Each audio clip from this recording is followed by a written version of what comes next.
해외에선 핀테크를 어떻게 전망하나요? 현재 주목받는 앱이나 서비스도 궁금합니다. 그리고 UX, UI 디자이너가 핀테크 기업에 취업하기 위해 준비해야 할 역량에는 어떤 것이 있을까요? 라고 질문 주셨어요.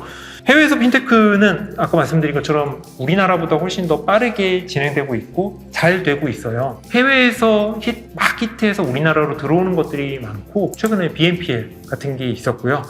현재 주목받는 앱이나 서비스로 제가 관심을 가지고 있고 또 시장에서 주목하고 있는 부분은 인베디드 파이낸스 혹은 인베디드 뱅킹이라고 하는데 직역하면은 어떤 서비스에 금융이 녹아 들어가 있는 거예요. 그래서 일례를 들어보면은 여러분들 해외 많이 나가시면은 뭐 그랩이나 우버 이런 거 차량 공유 서비스 많이 쓰실 텐데 그 중에 리프트라고 하는 차량 공유 서비스가 있어요. 미국에서 되고 있는데 그 리프트는 사용하는 사람도 있지만 리프트를 드라이빙하는 운전사가 있죠. 자기 차를 가지고 나와서 그만큼 돈을 벌어가는 분이에요. 근데 그분이 리프트 앱을 설치를 한 다음에 내가 드라이버로 이제 돈을 벌겠다라고 하면 그 앱 안에서 미국의 인터넷 전문은행인 스트라이프 뱅크의 계좌를 만들고 그 계좌의 내용을 확인하고 돈을 이체를 바로 리프트 앱에서 할 수 있습니다.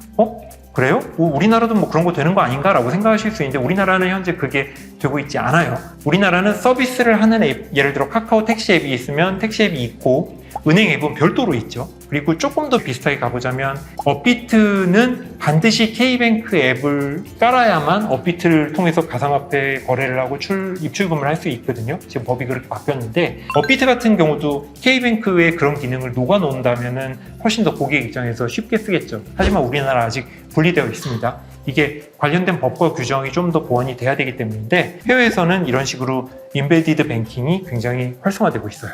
그런 거를 말씀을 드리고요. 그리고 마지막 질문인 UX, UI 디자이너가 핀테크 기업에 취업하기 위해 준비해야 할 역량에는 어떤 것이 있을까요? 라고 질문 주셨는데 저는 두 가지를 말씀드리고 싶어요. 이것도 책에 있어요. 그러니까 책을 보시면 돼요. 첫 번째는 게이미피케이션이에요. 토스가 증권 서비스 하면서 굉장히 유명해졌고 카카오페이 증권도 그걸 굉장히 열심히 쫓아가고 있고 그런 건데 금융인데 딱딱함을 싹 걷어내고 게임처럼 만든 거예요. 그걸 게이미피케이션이라고 하거든요. 미국의 2030들에게 굉장히 핫해진 주식 거래 앱으로 로빈후드 앱이라는 게 있습니다. 로빈후드는 뭐 이렇게 활 쏘는 우리 어릴 때 동화에 나왔던 아저씨인데 주식 거래 앱이에요. 근데 얘가 되게 잘 된 이유는 주식 거래는 원래 되게 딱딱하고 막 그 어려운 차트 나오고 빨간색, 파란색이 막 싸우고 있고 그렇잖아요. 근데 그거를 굉장히 재미있는 게임처럼 만들었어요. 그래서 주식 거래해서 만약에 주가가 올랐다. 그럼 막 빵빠레 터지고 막 뭔가 게임에서 아이템 획득한 것 같은 그런 UI와 UX로 디자인이 되어 있어요. 현재 핀테크는 가면 갈수록 어려움을 걷어내고 쉽고 친근하게 다가가는 추세이기 때문에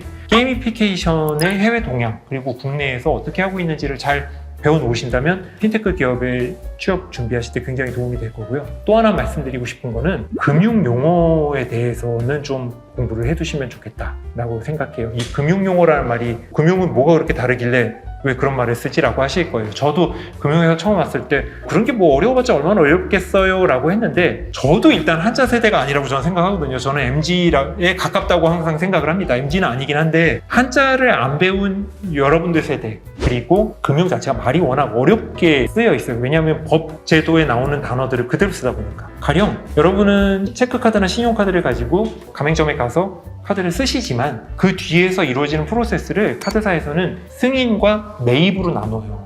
대부분의 사람들이 승인이라는 말은 알아요. 아, 카드에서 승인이 났다라고 하는 거는 내가 카드를 긁었더니 카드사에서 아, 그래요. 이 카드 정상이니까 물건 가져가세요 라는 뜻이거든요. 우리는 거기까지만 알면 되는데 사실은 매입이라는 과정이 하나 더 있어요. 카드사가 전표를 수거하고 그다음 가맹점한테 그 카드 대금을 주는 뭐 그런 프로세스예요. 여러분들이 살면서 별로 들을 일이 없는 말 같지만 이런 경우가 왕왕 있어요. 해외에 가서 카드를 썼는데 카드 승인하고 서비스를 받거나 물건을 샀어요. 그 다음에 취소를 할 일이 생겼는데 이미 카드사에서는 해외 가맹점과 매입 프로세스를 진행했기 때문에 이거는 승인 취소가 아니라 매입 취소예요. 뭐 이런 식으로 카드사에서 콜센터에 전화해보면 막 안내를 해주거든요.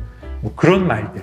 매입이라는 말 되게 어렵잖아요. 금융에서만 쓰는 용어들이 꽤 있습니다. UI, UX 디자이너지만 금융 용어에 대해서는 인터넷 찾아보면 굉장히 많이 나오니까 그거를 잘 숙지를 하고 취업 준비를 하신다면 굉장히 도움이 많이 될 거라고 생각해요. 이거는 실제로 제가 어려움을 겪었던 부분이기 때문에 말씀을 드립니다. 취준생이나 업계 종사자가 아닌 저 같은 사람에게는 핀테크는 너무 멀게 느껴집니다. 핀테크를 잘 알고 있으면 좋은 점을 알려주세요.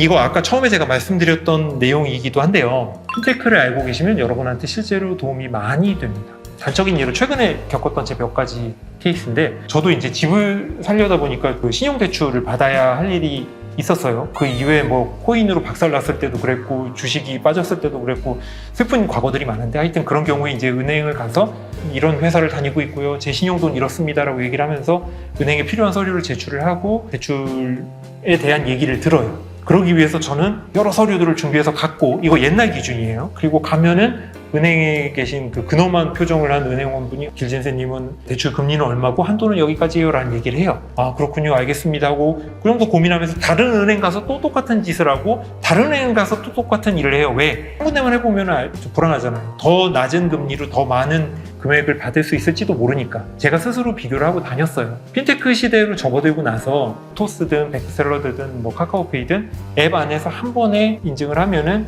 제 건강보험공단에서 제 소득을 다 알고 있잖아요.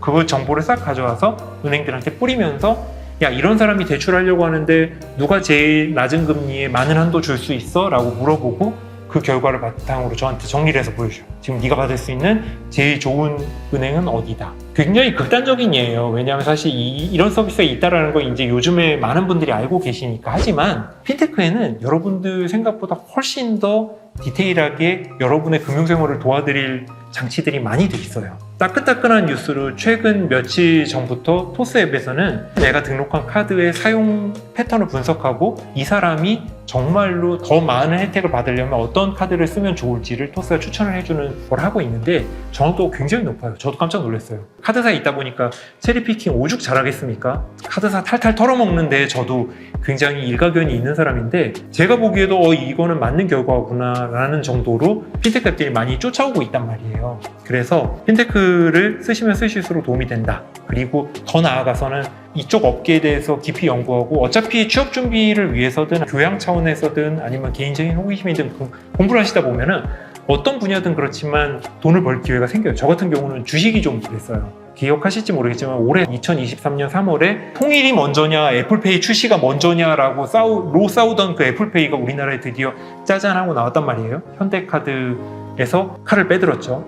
주가가 올라요. 어디가? 현대카드가 오른 게 아니라 전자 인증업체들이 주가가 상한가로 확 올랐어요. 왜냐하면 온라인에서 결제를 할 때는 필연적으로 이 사람이 누군지를 확인해주는 인증기관들이 다 있습니다. 애플페이가 들어옴으로 인해서 인증업체들이 굉장히 잘 될 것이다 라는 시장에서의 예상이 있으니까 그 뉴스에 이 주가들이 상한가로 올라가는 거예요. 그거 외에도 최근에 네이버도 그랬어요. 네이버도 네이버페이가 굉장히 다각도로 사업을 구체화를 잘 시키고 시장 내에서 잘 되고 있다고 보여지니까 네이버 주가에 영향을 준 부분이 있거든요. 이런 식으로 주식은 좀 극단적인 얘기는 합니다만, 저 같은 경우는 뭐 두루두루 보다 보니까 이게 정말로 이렇게 연관이 되는구나. 뭐 어느 분야나 그렇겠지만 핀테크 역시 수익의 기회를 제공을 하고 있구나라고 느꼈습니다. 제가 일단 그랬기 때문에 그런 부분에서 핀테크에 관심을 가지시고, 어차피 버리는 공부가 아니다. 그거를 늘 명심하셨으면 좋겠어요. 소비자의 금융 데이터를 기반으로 다양한 금융이나 보험 상품이 출시되고 있는데요. 정말 그 데이터를 세일즈에 잘 활용한 사례가 있나요?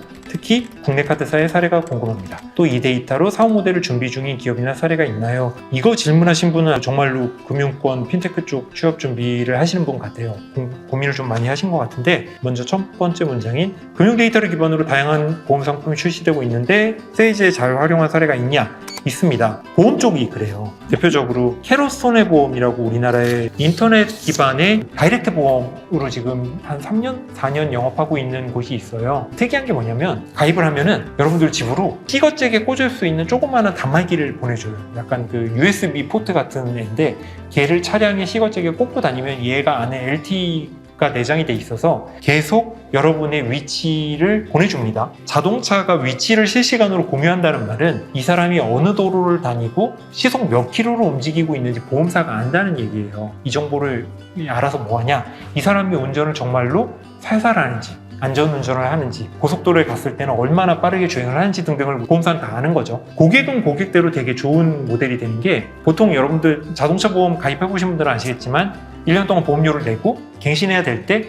지난 1년 동안 내가 탄 킬로미터 수를 가지고 내가 조금밖에 안 탔으니까 돌려받고 뭐 이런 과정을 다 경험하셨을 거예요. 그런데 캐럿손해보험은 그 매달 보험료를 내요. 지난달에 몇 킬로를 움직였는지 보험사는 알고 있으니까 거기에 맞게 보험료를 산출해 주니까 사고에 정산할 필요가 없는 그런 점이 되게 강점이에요. 차를 실제로 많이 안 쓴다면 보험료가 낮아지는 효과도 있고, 핀테크로 인해서 이런 부분들이 실제로 바뀌고 있는 좋은 사례라고 생각합니다. 해외에서는 비슷하게 테슬라 보험이 되게 유명한데 테슬라가 무슨 보험이죠? 라고 생각하실 텐데 미국은 주마다 법이 다르거든요. 그래서 어떤 데서는 영업을 할 수 있고 못하는 부분도 있는데 가능한 주에서는 테슬라가 보험사를 직접 차려서 영업을 해요. 근데 뭘 하냐? 테슬라는 서버에서 테슬라 차량이 움직이고 있는 걸 실시간으로 통신을 하기 때문에 우리나라의 캐럿 손해보험처럼 테슬라 역시 이 사람의 운전 패턴과 몇 킬로를 어떻게 움직이고 이런 걸 다 아니까 훨씬 더 정밀한 보험 상품을 제시할 수 있는 거죠. 그렇게 영업을 하고 있습니다. 뒤에 이어서 주신 질문이 국내 카드사의 사례가 궁금합니다 라고 하셨는데, 카드사에서는 특정 개개인의 생활 패턴을 굉장히 자세히 알 수 있죠.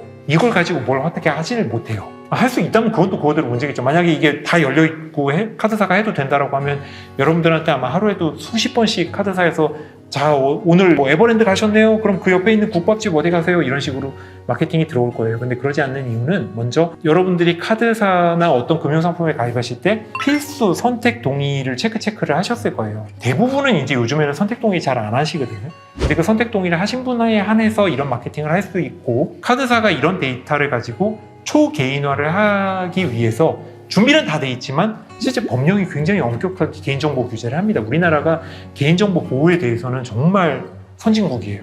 이걸 가지고 과도한 마케팅 자체가 불가능하게 돼 있지만 내부에서 트레이싱을 하고 있다. 그래서 이걸 어떻게 써야 될지 고민을 많이 하고 있고요. 대외적으로는 이거를 50명 단위로 묶어서는 사용이 가능해요. 그래서 뭐 예를 들어 특정 업권에서의 상권 분석을 하고 싶은 가맹점 점주들, 내가 여기 가게를 내고 싶은데 유동인구가 얼마나 되지? 이쪽에서 쓰이는 돈들은 대충 얼마지? 뭐 40대 남성이 여기서 쓰는 돈은 얼마지? 이런 정보는 카드사들이 정리해서 외부에다가 팔거나 뭐 마케팅에 쓰기도 합니다. 그 정도로 말씀드릴 수 있을 것 같아요. 데이터로 사업 모델. 이렇게 총 7개의 질문에 대한 답을 드렸고요. 제가 드린 답변들 내용들은 대부분 책에 다 있고, 그 다음에 책에서는 못다한 얘기도 많이 있으니까 괜찮으시다면 한번 책을 보시면은 취업이든 아니면은 교양적으로든 또 실제로 내 재무적으로든 도움이 되실 거라고 생각합니다.